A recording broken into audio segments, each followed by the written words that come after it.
বিসমিল্লাহির রহমানির রহিম। আসসালামু আলাইকুম। কেমন আছেন সবাই? আশা করি আল্লাহর অশেষ রহমতে সবাই খুব ভালো আছেন। প্রতিদিনের নাস্তার পর দুপুরে রান্না কি করব এই একটা চিন্তা থাকে আমাদের। যাই হোক, আমি সকালে নাস্তার পর যা যা রান্না করব সব গুছিয়ে নিচ্ছিলাম। সকালেই মাংসটা বের করে রেখেছি। তো এখানে আমি মুরগির মাংস সব কিছু মশলা দিয়ে একসাথে মাখিয়ে এক সাইডে রেখে দেব। মাংসটা এক সাইডে রেখে আমি এই ফাঁকে আর কি রান্না করব সব গুছিয়ে নিচ্ছি।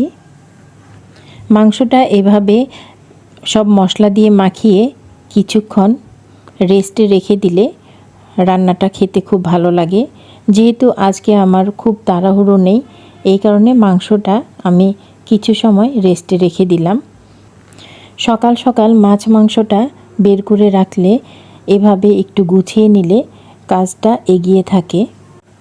আজকে আমার শরীরটা খুব খারাপ, প্রচণ্ড মাথা ব্যথা।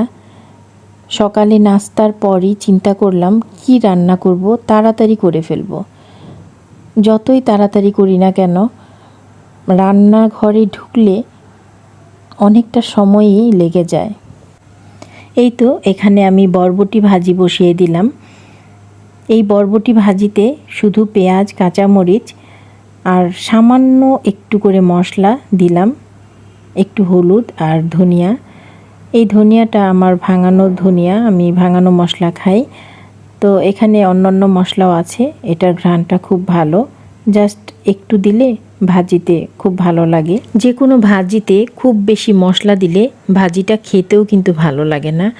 আপনারা একদম কম মশলায় এই ধরনের ভাজিগুলো করে খাবেন, তাহলে দেখবেন খেতে খুব ভালো লাগবে।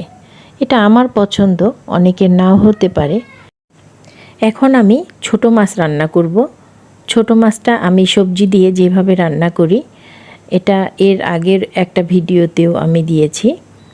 তো যাই হোক, এখানে আমি সবজি নিয়েছি। এই আলুটা কি আপনারা চেনেন? এই আলুটাকে আমরা সাহেব আলু বলি। তো এখানে আমি সাহেব আলু, বেগুন, বরবটি, একটা চিচিঙ্গা, এই ধরনের সবজিগুলো আমি নিয়েছি। সাথে পেঁয়াজ, কাঁচামরিচ, তেল, মশলা দিয়ে আমি সবগুলো সবজি ভালো করে কষিয়ে নিব। এই সবজির মধ্যে আমি এখানে দিয়ে দিলাম সব ধরনের গুঁড়া মশলা, হলুদ, ধনিয়া, মরিচ। এরপর এখানে দিয়ে দিলাম আদা জিরা বাটা।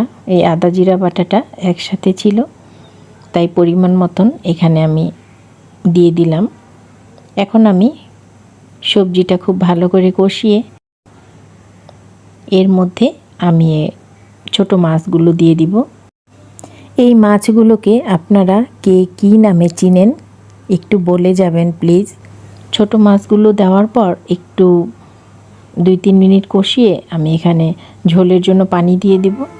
ঝোল দিয়ে কিছুক্ষণ রান্না করে পানিটা টানিয়ে নিতে হবে।